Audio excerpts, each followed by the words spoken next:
Thanks for having me, Gordon. It's a pleasure to be on your podcast. Yeah, so shortly about me, I have maybe a bit of an untraditional background in shipping. I was born in Switzerland to a Swiss father and a Norwegian mother. Very early on in my life, I kind of figured out that I wanted to move into shipping, not necessarily on the land side, but actually I wanted to work on ships. We have quite a bit of a seagoing legacy on my mom's side. My grandfather being a fisherman, sailed to Greenland, Iceland, and all these things. And he didn't even know how to swim. That's an interesting one for fishermen. My granduncle was a master on general cargo vessels, sailing all over the world. He sailed in Second World War. And you can imagine when we went to Norway to spend our summers on the holiday house there, I would hear a lot of stories from these far-flung places and these adventures. And for a little boy, that was for me amazing. And obviously something that I very early on knew I wanted to follow in those footsteps. So I ended up moving to Norway after my high school degree in Switzerland. And I studied nautical engineering up in a city called Tromsø. I'm familiar with Norway. It's pretty far up north. Very nice particular. And warm. Yeah, well, the people are very welcoming and warm. They're very nice. It's pretty cold most of the year, but it's stunning nature. And it was a great experience. I lived there for 5 years. And afterwards, I moved to Oslo for a couple of years before heading out to sea, where I joined the Odgl as a cadet and then stayed on the ships for 10 years before life happens. And you kind of feel like maybe it was time to move back to shore after 10 years. I figured it was the right time to make the move back to shore. I moved in 2017 to Hamburg to join Esper Tankers at the time. Now, since January 1st, obviously ENS Tankers. Yeah. So that's in short my story so far. Brilliant. You'd said obviously when you from a young age, but what age were you when you actually went through your cadetship? How old was there a good period of time when you were a bit older, or were you early 20s? Yeah, or? I was probably what you can call a late bloomer. I joined the ship the first time in 2017. I was 28 at the time. I dragged a little bit on my career studies. I was probably not the best of students, and it took me a little bit longer to complete my studies than I had expected. Had a little bit to do also with the fact that I moved between countries, parts in Switzerland. So I lived in the German part of Switzerland, then we moved to the French part, where I kind of lost an academic year there. But I learned a language, which obviously I think is always a great thing. And then when I moved from the Swiss system to the Norwegian system, then I also lost a year. So that helped also. But yes, I definitely wasn't the best student. I think I can say that quite honestly. Yeah, but then I joined in 2017 in Odgl as a cadet. 2007, sorry. Of course, 2007, yes. 2017 you came ashore, wasn't it? Absolutely. So that was the full 10 years, yes. And can you remember, like, what was your first, I always like to I never went to sea, obviously, but what was your first memory when you were going to join the vessel? It was an interesting one for me too, in the sense that I never met anyone from Odgl before I actually joined the vessel. This all happened via mail and email. So basically I sent a message to a mate of mine who was already working there. He said, yeah, they're looking for cadets. So send your application. I sent the application, and literally a week later, I was signed up. And then obviously it was a little bit of a process to get all the paperwork done. But a couple of months later, I joined the ship. I remember the vessel was in Rotterdam and Toronto Haven, I think it's called, STR, jetty. It was the Bow Star. And I remember walking up to it and going like, bloody hell, this is a huge ship. Yeah, I came on board early afternoon it was, and then my cabin and all that. And then at 3:00 was coffee break. I made the huge mistake to sit down in the coffee area on the captain's chair. That was the first mistake to do. I was clearly advised that the cadets should sit over there. And then the captain showed up. He was not a person who would say a lot, but obviously, me being new, he would ask a few questions. First, he offered me coffee, and I don't drink coffee. So I was like, oh, you don't drink coffee? That's a bit weird for a sailor. And then he offered me a cigarette, and I said, sorry, I don't smoke. And then he just looked at me and said, like, and you're Swiss. I mean, our recruitment is in dire straits at the moment. And I'd literally been on board for 2 hours, and I figured this was going to be a very long term. That was my introduction to shipping, yeah. How long was your first trip? 2.5 months. We sailed from Rotterdam down to Tunisia and stayed actually in a port there for almost 2 weeks, waiting for the cargo to cool down. It was a phosphoric acid we were loading, and we heading down to the Persian Gulf. So we did a trip to India, and then we signed off in Jebel Ali. Yeah, wow. That was quite an introduction. It was amazing. Yeah, it must be. Sorry, how old were you again? Did you say when you started? I was 28 at the time, pretty old. Yeah, but still a good time to appreciate things a wee bit more maybe than perhaps would have done when you were a teenager. Maybe, yeah. What I would have liked actually is the setup in Norwegian education as such is that you do your school time first and then you board the vessel and do your cadetship when you do the engineering way, that way. I would have actually liked it more if we had gone to school for a while and then done a bit of practice, 3 months or whatever, and then go back to school to actually be able to do that link between the theory and the practice. For me, it was university. It was very theoretical. Since I didn't have that much practical experience from the ships, I struggled a bit to do that link, and I think I would have been a lot more productive. They used to have the system before, but then they switched it back maybe a year or two before I did that education. So yeah. Did you stayed with Odgl the whole time, didn't you? Mm-hmm. Correct, yeah. I stayed with them through the grades up to, I signed off as a chief mate in the end in 2017. I had a master's license, but I would have had to have a few more years before that would have been on the cards for potential move up to master. But I was maybe a bit too impatient. I don't know. Yep. Sorry to jump in there. Were you ever intrigued to try another company? Quite often, like obviously from my point of view, you'll see it's a rare thing to see someone go right through with the one company. It's a good thing, obviously, but it's rare to see. Did you ever consider going? Yeah, I have a few family members or friends also who work in the offshore industry on supply vessels and shuttle tankers, and you name it. And they were obviously saying great things, maybe shorter rotations also, these kind of things. And so I was a little bit intrigued by that. Never seriously considered switching because I think chemical tankers was super interesting. We really got to travel all over the world, across Pacific and cross Atlantic, or ports in Africa and in Asia I'd never heard of. And so it was a bit of that spirit of adventure that I felt was very attractive. And Odgl is a very good employer and had a fantastic time and treated me very well. And so that I didn't really have any reason for quitting, right? Yeah. So, yeah. Did you ever take any new build experience as well, or new buildings? Yeah, I wasn't part of the full new building program. I was on board when we took over Bow Trajectory, what she called it, and Nipo. I was actually not scheduled to be on her at the takeover, but project dragged on for so long, but the vessel was so much delayed that in the end I was on board when we took her over. I was there like for the last week or so before takeover, and then did the first turn. That was also a very interesting experience to get that on new build, see these shipyards and how these ships are built and the logistics behind it. Amazing. It's an army of ants. Do you feel more? Yeah, no, that's insane. Yeah. Do you feel more pressure? Like, see, with a new vessel when you're working, is the team a bit more tense? Is the crew more tense when they're taking over a new vessel? Yeah, well, you're probably a little bit more, tense probably the wrong word, but you kind of bit more expecting to face problems. Know that there will be some teething issues with the ship as she is launched. You have all sorts of systems that could potentially break down. Maybe they weren't installed correctly, or God knows what. I mean, there's obviously very complex machinery on board these ships. And so you go in with an expectation for there might be problems that you'll have to address, maybe more than with a vessel that has been running for a few years, well seasoned, and then you probably know what could break down. Yeah. And you are more on a sense of expect the unexpected. And rightfully so, actually. There were a couple of issues there. Amongst other things, we didn't figure out why the aircon wouldn't work properly. So we were sailing down towards Singapore, and it's getting warmer and warmer, and the chief engineer was pulling his hair, figuring out why the hell is this thing not working. And it turned out it was just hadn't been commissioned properly. It was just a filter missing that triggered the whole thing. And we had like 25, 30 degrees inside. It was not very pleasant at night. Singapore as well. Must nice time to no aircon coming down there. Yeah, absolutely, yeah. You anchored for a while outside, or no? We sailed down from South Korea. It was still quite warm there. By the time we got to Singapore, we had sorted out the aircon issues, so we were good. Yeah, luckily. So we spoke a couple of weeks ago, obviously kind of going through, but one of the things I was really, really keen on is, so obviously you came ashore in 2017, but we don't need to kind of hit that right yet, just yet. But one of the things I think is important that I hear almost on a daily basis is the people are either unsure or their motivations are not sure about making the move ashore. They're also not sure about the opportunities that actually lie ahead. I think there's a lot of companies obviously that are focusing on that for their crew to, I suppose, succession planning. But for you, at what time, when did you start really thinking that you wanted to come ashore? You'd mentioned earlier on that you were a wee bit perhaps impatient. Did you have an idea joining when you went through your cadetship at 28? Did you think that you'd be trying to condense your career, get to the top as quick as you can, or were you quite relaxed and just enjoying yourself? I think I figured out fairly quickly after I joined the ship for the first time that I was not going to make a career at sea.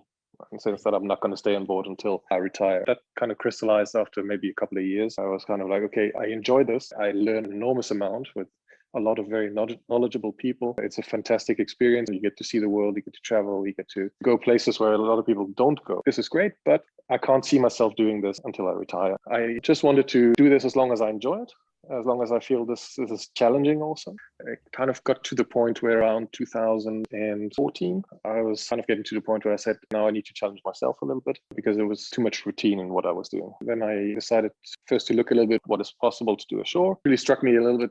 I have actually a great opportunity here to maybe prepare myself even better to when the time comes to go ashore to maximize my opportunities.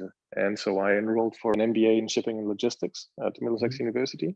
That's an online course, Middlesex University. Right, okay. Yeah. And it's an online course. And I did that 2 years program and did that obviously while I was sailing. So it was ideal for me. It is tailored for people who do work full time. And I was one of the lucky ones who had half the year off. So I could organize myself and actually do this at a decent pace. But I must admire my colleagues who did the MBA with me, who full-time job, family, and all that. I mean, I don't know how they found the time. It's just hats off to them. Very well done. It was a step where I figured this can actually help me once I move ashore, give better opportunities, maybe, if not necessarily in the short term, but on the long term, that can give me a good foundation for that. And so when I completed it, I seriously started looking into a job ashore, contacting some companies, also recruitment companies. So here I am, I'm looking for a job ashore. What is there out there?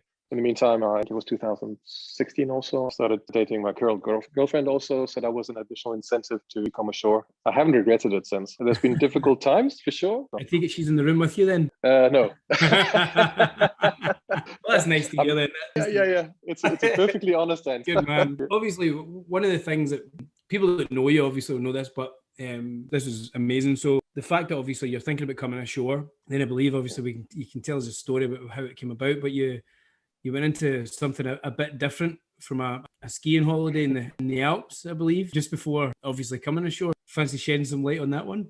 Yeah, I have a very good friend of mine who was spending a little bit of time with skiing in Switzerland, and he is working in salesman for agricultural machinery. We're just talking about jobs after skiing, as you would do, have a couple of beers, have a chat. How's it going? Catching up. He was a bit frustrated and just kind of, so we will need to do something new here. I want to kind of show that it's possible to produce like meat or something else in a different way than it's done nowadays. What that frustration came from, I mean, you have to ask him directly. I never did, but he was in a foul mood in that regard. And I said, like, well, what do you want to do? And he said, like, have you ever heard of Wagyu beef? That's pretty cool. Sounds good. Shall we just like try to breed some Wagyu cattle? Sounds like an interesting idea. Yeah, this was only a couple of beers that you had. Yeah. It wasn't 3 a.m. Like, let's just get No. We were perfectly able to think straight at that point. And so we were sitting at this bar in Zermatt, actually, just pulled out a napkin and started writing down, like, well, how much could such a cattle cost? And what do you have to pay a farmer to keep it, and a butcher, and God knows it. I mean, it was just really, really very rough calculation. And then it's like, well, how much can we potentially sell this meat for? And then the bottom line said, well, okay, either we make it a zero-sum game and maybe get some nice steaks out of it, or we could actually make some money out of it. So basis that, we just chipped in a bit of money, each of us. My father got on board also with it as a passive investor. Yep. And we bought 3 full-blood Wagyus in 2013. That was basically the basis for our little herd of cattle we have now. We're up to 18 heads now. We're slowly trying to ramp it up. We don't want to get to a point where it's too big either. We just want to keep this at a level that is manageable, where we can still make sure that the quality is right and the well-being of the animal, which to us is central. We can take care of that. So this is really our philosophy behind this. It's not just have cattle to have cattle and sell meat or whatever. It's really about making sure that this animal has good life from A to Z, from moment it's born until it goes to the butcher. This is done in as ethical way as you can in that regard, and that they roam freely. I think they're pretty happy cows, and we can see it in the quality of the meat we get out of it. It's a fun project to be part of. Yeah, I can only imagine. When we spoke, I mean, I think it's worth just putting in for anyone listening. You'd recommended a documentary on it was Netflix, but I found it on Amazon, The Biggest Little Farm, and it's incredible. It's just exactly, so I can totally picture your ideas and why you're talking about obviously the ethical side of it. It's really worth looking at for anyone that's interested. But what you sent me a picture obviously of the meat. So the marbling, naturally, I'm surprised obviously with the fact that they're free range cattle. The marbling you've got, it's incredible. It's absolutely, it's amazing. It's such an amazing project. But considering, so you were a chief mate when you started this, am I right in saying that? You were still at sea? Yeah, Yeah. exactly. I just become a chief mate at the time. Yeah. So we were splitting the duties a little bit. My mate, he lives close by the farm where we keep the cattle. So he was more like on the practical side. If there was anything to sort out, he would take care of it. And I would do a bit of admin, finances, checking that we get a website that actually is a little bit in disrepair. I haven't done much with it lately, but kind of more on the sides I could do remotely, and cold calling to potential customers, these kind of things. So we split the duties quite well, and we managed so far to build quite a nice little business, and we'll see where it takes. Best of luck. Yeah, thank you so much. Is the sky the limit? Have you got an idea of how big a herd you're looking for? Or? Yeah, it depends a little bit where we go from here, right? If we really want to scale this up and we see that there's a market for it, then we would like to get to a herd of around 40, 50 heads, something like that. That should be a good target. So we have a stream of cattle where we can actually market it properly to customers. Or if the other way, if you don't see that there's a market for it, then we might just scale it down and just keep it for private use and friends and family. And we just have to see where it takes us from here. Well, it's exciting anyway, yes.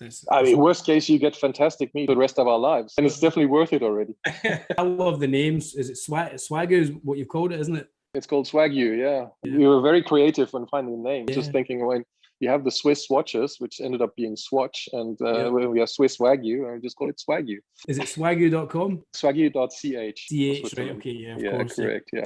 Get your orders in quick. Absolutely. We will soon restock now in a couple of weeks, so then people can see what's available. So from there, obviously, then, as you said, you weren't with your current partner, but you're looking, obviously, you've got essentially you've got an anchor, pardon the pun, but you've got an anchor on land, something at home. And then when did the opportunity come to join Esper? The opportunity came in May 2017. So I was at home. We were living in London at the time.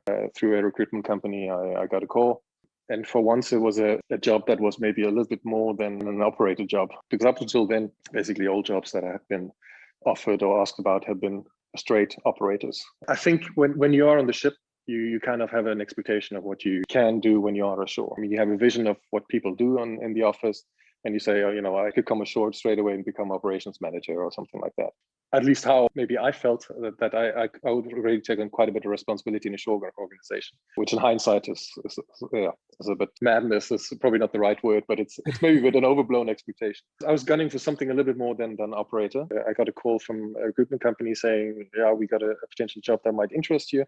And that was a sort of a dual role as an operator and a technical advisor, it was called. So that was more of a job that we would link up the operations and chartering and ship management within Esper to give advice on cargoes, on tank cleaning, try to help the ops department to optimize port calls, port turnarounds, really just try and bring in also that practical experience to the team, which is quite a young team. But that was my first role there, and fairly quickly figured out that I was probably not the best of operators, which is perfectly fine. But that my strengths lie within really that part of bringing in experience and trying to optimize port calls and these kind of things. So I did that. That was 2.5 years. And then I had the opportunity to take over the operations department as operations manager from April 2020. It's been a wild ride since with the whole ENS thing. You could say. Absolutely. Before we get onto that, it's definitely something that people struggle with. Naturally, there's a step back financially for anyone that comes ashore. And I can only imagine that for yourself, either you have a certain lifestyle you're happy with and worries that you had about coming ashore. Is there anything that you might have thought of at the time? Are there any things that you wish would have known have making this step? I was pretty certain before I went ashore that this is what I want to do for personal reasons and also career development reasons. There were moments where I was thinking, okay, is this really the type of 8 to 4 office job? Is this really what I want? I had moments where I was missing that freedom you have on the ship in terms of being out on the sea, in and out, breathing in fresh air. There's just a bit of different sense of freedom. And plus also there's a certain hierarchy on board the ship. On the ships I was on, it was usually always, while there was a hierarchy, it was always a flat one. I could talk to the captain and not necessarily challenge him, but I could basically have a conversation and talk about problems and solve them together with him. And I was maybe a bit worried that in a shore organization, you don't have these direct lines. There's so many other parties you have to involve when you want to make a decision, and it becomes a bit more of a challenging task to get things done, which was not completely untrue. And then you ask yourself the question, is this really the way I want to work going forward, right? Yeah. And then there's the other way you can look at it and say like, well, maybe I should work on the fact to try and change the structure and make us more efficient and see the challenge in that. That's maybe how I managed to kind of turn it around for myself, and rather than trying to fight the system, rather say like, okay, let's change it then. Let's work on changing it. And as soon as I started doing that, I kind of felt that I was also a bit more at ease in the shore role and didn't miss the things on the ship anymore. And in terms of freedom, sailing and all that stuff, that kind of has abated since. I always think about, there were moments where you leave port and it's just that feeling now, okay, now we're going to head out to the Atlantic for 2 weeks or the Pacific for 3 weeks and all that.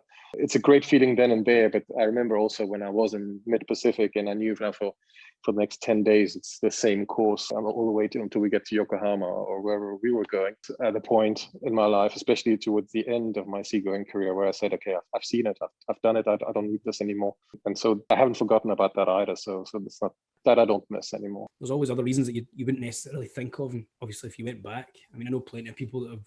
Yeah. It's funny, you see both ways. Some people come ashore and they can't. If you don't last a certain period of time, you've still got the pull of the sea bringing you back. Correct. I remember we lived in Australia, and when we were out there, people used to say, if you do, I think it was 3 years, like if you can stick it out for 3 years, all the things that you pine for and you're for back home will fade away, and you'll have everything here. But if you can get to that, if you can't, then you can go back. So it seems to be so many people that come ashore that they will just go, right, I want to go back to sea.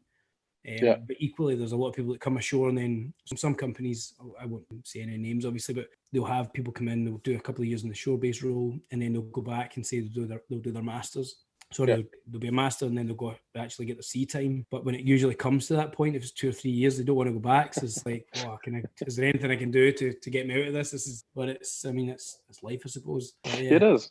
Yeah. Maybe for me, it was easier because I knew, as I said, fairly early on in my seagoing career that I'm not going to do this until I retire. And that obviously helped. The transition wasn't super easy. There were moments where you really had doubts, but then you just pull through and then you say, okay, let's see what tomorrow brings. And then you move on from that. And I don't regret it at all. I'm very happy right now where I am. I would never have thought that I'm in the position I'm in coming ashore 3.5 years ago. So it's been a good journey. Yeah, it's been an incredible learning curve for me also, and fantastic experience. So it definitely was the right choice, even though at times at the beginning it didn't feel like it.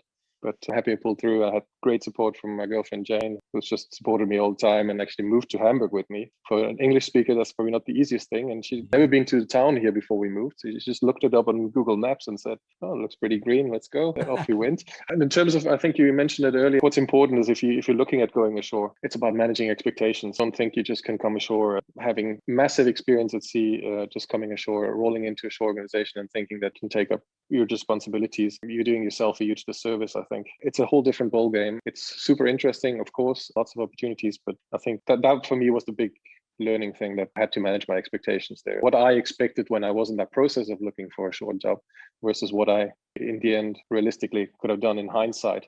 I think there was a huge discrepancy. I should be aware of that. When you came ashore, your first day, at lunchtime, did you sit in one of the director's seats or anything, or did you do the same mistake? No, we don't have a canteen. So we went out and had lunch and some fish brötchen, as they call them here, like these fish sandwiches. Let your boss sit down first? Yes, I did. I've learned from my mistakes. But Shelley, the good thing was I started on a Thursday and then came home after 2 days of work. And I was like, 2 days at work and then already off again. Amazing. I love shoreline. That faded away fairly quickly. Yeah, it does. Give it a couple of weeks. I would say you're lucky to be part of two companies and everything that will come with that. You could work in a shore-based career your entire life and retire and never experience anything like that. So it must be some journey so far. Yeah, you can say that.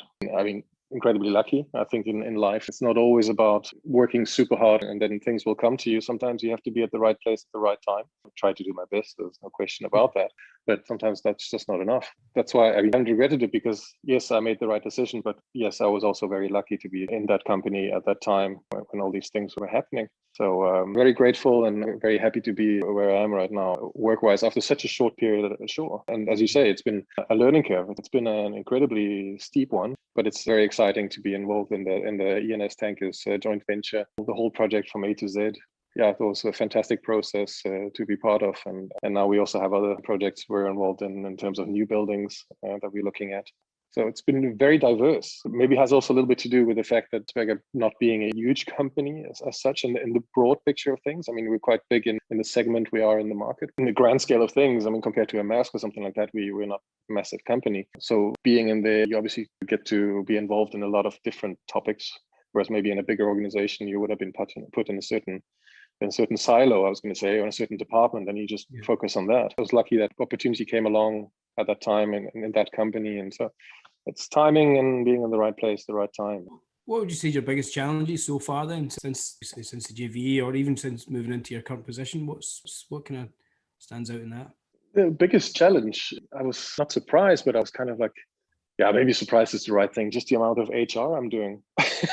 You take over and you go like, oh yeah, it's all about optimizing processes and seeing where we can improve service to customers and all these things that you would associate normally with the manager position. But I didn't have the 100% on the radar that there is actually a lot of HR involved, and it's really about communicating with the team, trying to follow up with the team, striking the right balance between following up and not falling into the micromanagement part, right? So giving the team enough freedom to decide things themselves, obviously within certain guidelines. That was actually a challenge to kind of try to find my role and how I want to approach that. Give maybe the younger team members a bit more guidance, whereas the older ones, you want to give them a bit more responsibilities. That was a huge challenge for me. Obviously, you're very modest anyway, humble, I'd say, but you also seem quite ambitious. But would you say, especially in the role you're in now, do you think your MBA stands up? Are you glad you did that? Yeah. Does it pull anything out in this role? Has it made you more comfortable? It certainly has given me a lot in terms of how you look at problems, not necessarily HR related, but you look at business problems. You kind of see issues, challenges, and from different perspectives. Before, I was maybe more unilateral and just like looked at it in black and white. Thanks to this way of thinking you kind of get in an MBA program. I mean, let's not kid ourselves. When you do an MBA, you're not reinventing the wheel. You're just really getting tools on how to analyze problems, confront problems, and solve them. That's kind of like the big takeaway I had, at least from the MBAs. Yeah, so I think definitely that has helped me to kind of, instead of seeing things in black and white, actually see the shades of gray in between and alternative solutions, and see maybe where we see everything as just dark. Well, actually, there is some positives there also, or angles where we can attack a problem and solve it. I think it's been definitely positive. Doesn't mean that everybody has to have an MBA. I don't mean that at all, but it's been helpful for me personally. Especially with everything going on. I mean, as you say, you can come and you can do something totally different. You might never have to really kind of stand on it, or as you say, if you went into a bigger company and you're more siloed, then perhaps you're not really getting an opportunity to utilize the skills or the kind of knowledge that you've picked up. So given everything that's going on, what's next for you? My reply is going to depend on whether you are sending a link to the podcast to my boss or not. It's up to you. It's up to you. Jokes apart. No, I'm very happy with it where I am at the moment, career-wise. It's been a very steep learning curve, really a lot to learn for myself, develop myself, my skills, and grow into this role has been quite a challenge. I'm not at the point there yet where I feel under-challenged. It's always kind of been for me when I wanted to move on in my career and I wanted to do something else, be it going to sea, making the move from the sea to shore. It's always been about, do I feel challenged or not? Have I got to a point where I'm super comfortable, where I can not switch off my brain, but you're kind of on autopilot. It's like, I've seen this before. This is not such a huge challenge anymore. When you get to that point, I feel like it's time to get out of the comfort zone a little bit, challenge myself, and take on something else. I definitely haven't reached that point yet. Will I do that? Who knows? At the moment, very happy where I am. And I think we have a building project ahead of you as well now. Exactly. When I look at what we have ahead of ourselves, Esper Tankers, I'm pretty sure I'm not going to be bored anytime soon. Quite happy to stick around for a while. Understatement of 2021, I think. Yeah. Very positive though. So obviously, some of the questions that we ask every guest that we have on, I'm looking forward to hearing this. Obviously, I wouldn't mind too if you've got them, but obviously you said that your grandfather was at sea, but can you remember your earliest memory or your earliest impression that really, really struck home, either on a boat, going to visit a ship, or? Personally, I have memories from being on a fishing boat with my uncle. This tiny little boat. It's a little nutshell of a boat. I mean, it's literally 5 meters long. He went out in like these massive waves outside the west coast in Norway. I used to go fishing with him from time to time when we were there in the summertime. Those are probably the earliest memories I have from being on the sea, if that counts. Actually, interestingly enough, my mother has an earlier memory than that. She knew that I'd made up my mind that I wanted to go to sea. It was back in the day, I was probably not more than 5-6 years old. Time we traveled up to Norway for the summer holidays, we would go by car through Germany, which is a journey in itself, from Switzerland, and then embark in Kiel on the ferry. That would take us up to Oslo. And on this ferry, they always would allow kids to come to the bridge to visit it and all that. And we were there with my brother and visit on the bridge, and somebody picked me up and put me in the captain's chair. My mom was standing next to me, and she said, I turned around to her and I said, this is what I want to do. She knew. I was like, okay, now we know he has his career path. Great, that's settled. I personally can't remember that, but my mom tells me that this was the earliest memory she has of when I had this passion for the sea. I trust her on this one. She's a reliable source. Chair, don't you? I do. That's my chair. Exactly. Is there any particular stories or kind of memories that come to obviously being at sea and things that you just wouldn't believe it would happen? Or is there any particular kind of sports that you really just loved? There's so many memories. It's very difficult to pick out. I remember very well at the beginning, one of my first trips. We came from Europe. We were discharging in a port called Kandla on the west coast of India. For me, I'd never been to India before. For me, that was quite a shock to see the jetty looked like it looked. I mean, there wasn't a little bit in disrepair and all that. And people were jumping around on deck with minimal safety gear when you come from Europe, where everybody was with breathing apparatus and everything. So it was quite a culture shock where I was like, well, okay. That was something where I learned there are huge differences. Things are operated around the world. Also, to a certain extent, how people are treated, right? I mean, these people were not given the safety gear they should have needed and all that. And that to me was not very pleasant. But on the other hand, there were fantastic times also on the ships where you'd have all these amazing sunrises, sunsets, and particularly one time we were sailing along the South African coast, and we were due to go and change crew in Cape Town. We were sailing along the coast there, and then you had these mountains and the sunset and it lighting up the mountains. You're there on this massive ship. The sun is setting, and there's like a group of dolphins. It's like right out of a movie, right? Swimming past the vessel, and then you're just like, okay, there's some people who actually pay a lot of money to experience something like that once in their life. And you get actually a lot of moments similar to that. And that for me was a huge reward. The memories I definitely want to keep myself for a very, very long time. Well, that sounds amazing. It does sound absolutely amazing. There must be so many. It must be so right now as we're speaking, that's going on for so many people. They'll just be looking out and just enjoying that. It comes at a price though, right? It's not easy to go to sea. You sacrifice a lot. You miss out birthdays, weddings, Christmases, you name it. For me, it was worth it. Definitely don't regret it. It's good to hear, but I think one of the things, especially with the whole crew change thing with COVID times, the wider population, the public, nobody realises the sacrifices that any of these people make. It's like some people there 18 months at sea. I can't imagine what it's like. No, it's people might say, yeah, but they're on the ships, they're fine. But no, actually, if it's that long and you're not allowed to go ashore, it kind of turns into a prison. You're so limited in your movement. Yes, you have your crew around you, but it's always the same faces. You might even go back and forth between the same ports, but you're not allowed to go ashore, see different faces, maybe go have a coffee somewhere, God knows what, go shopping. I'm sure that to be told, a lot of people, and I really admire all the seafarers out there who stuck it out and carried on working, because in the end, the shipping is the industry that keeps the world economy turning. Unfortunately, it's not so visible as to what people and a lot of politicians realize the importance of not only shipping, but actually the crews on board. Even I know it's been really unfortunate, but in more of a kind of a human side of things, the Suez Canal actually got everyone talking, and then off the back of it, there's been so much conversation of crew themselves, the way things have been, and how everyone just almost forgotten people throughout coronavirus. We owe a lot to health services and emergency services and all that, but these men and women are out there every day, and they're bringing everything. I've got my desk. They certainly didn't make any of this in Scotland, so I don't think they make anything in Scotland anymore, to be honest.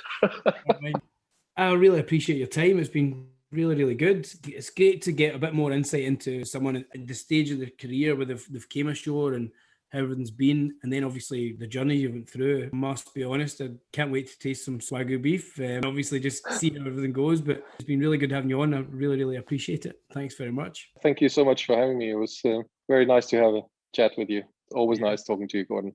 Thank you. Thank you. Bye-bye.